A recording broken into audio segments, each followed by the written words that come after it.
Minister Sri Narendra Modi ji and our Honorable Chief Minister Sri Narayana Chandrababu Naidu garu provided leadership and vision necessary for the nation and Andhra's growth. After a lot of planning, Amaravati was chosen for its history, location and potential.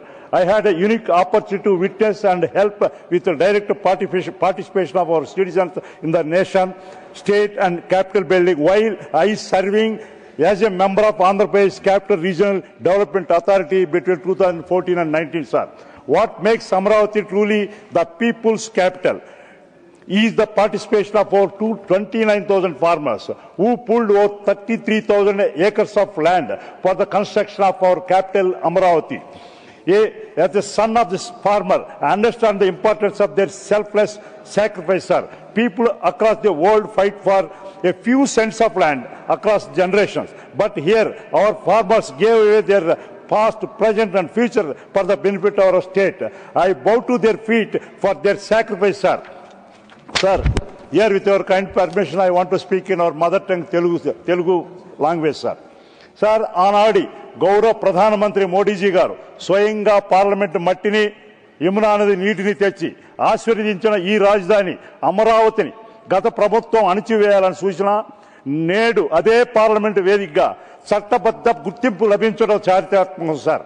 Amaravati Andhra Pradesh ఆత్మ గౌరవ గర్జన. అమరావతి అది కేవలం నగరం కాదు, ఒక జన సంకల్పం. అమరావతి 5 కోట్ల ఆంధ్రుల ఆశయ సౌధం. అమరావతి అసలు ప్రజల గుండెల్లో తలెత్తిన ఒక నినాదం. చరిత్రలో యుద్ధాలు గెలిచి సామ్రాజ్యాలు కట్టారు, కానీ అమరావతిలో త్యాగాలు చేసి రాజధాని కడుతున్నాం సార్.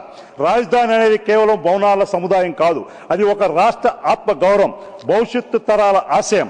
అమరావతిని ఏకైక రాజధానిగా గుర్తించడం ద్వారా ఆంధ్రప్రదేశ్ పునర్నిర్మాణానికి పునాది పడుతుంది సార్. ప్రపంచ చరిత్రలో యుద్ధాలు లేకుండా దేశాలు విడిపోయి ఉండవచ్చు, కానీ రక్తం చిందించకుండా కేవలం ఒక పిలుపుతో 33,000 ఎకరాల భూమిని త్యాగం చేసిన రైతన్నల ఏకైక గడ్డ అమరావతి. ప్రజలే భాగస్వాములుగా నిర్మిస్తున్నటువంటి తొలి రాజధాని ఇది ప్రజల నగరం, అంటే పీపుల్స్ క్యాపిటల్. ప్రపంచ పటంలో ఏపీని నిలబెట్టే అభివృద్ధి ఇంజిన్ ఇది. గత 5 ఏళ్ల పాలన అభివృద్ధి అనే పట్టాన్ని తప్పించి 3 రాజధానులనే పేరుతో 3 మొక్కల ఆడినటువంటి పరిస్థితి చూశాం. రాజధాని అంటే రియల్ ఎస్టేట్ వ్యాపారం కాదు, అది భావితరాల భవిష్యత్ అని వారు మర్చిపోయారు. ఇప్పుడు కూడా గమనించాం సార్, ఒక ఆవిడ అమరావతికి వ్యతిరేకం కాదంటారు. గతంలో 3 ముక్కలాట మాదిరిగా 3 రాజధానులు అన్నారు. మళ్ళీ ఇప్పుడు కొత్తగా మువ్వాని, మచిలీపట్నం, విజయవాడ, గుంటూరు 3 జిల్లాలు కలిపి మళ్ళీ కొత్త రాజధాని ఒక పేరు పెడుతున్నారు సార్. వీళ్ళని ప్రజలు నమ్మరంటే నమ్మరు కాదు సార్. అమరావతిలో పునాదులను కూల్చారు, కానీ ఆంధ్రుల గుండెల్లో ఉన్న సంకల్పాన్ని కూల్చలేకపోయారు. కోట్లు ముట్టికాయలు వేసిన ప్రజలు చిత్కరించుకున్న ఆనాళ్లు కళ్ళు తెరవైన వారికి నేడు ఈ బిల్లు ఒక చెంప పెట్టు సార్.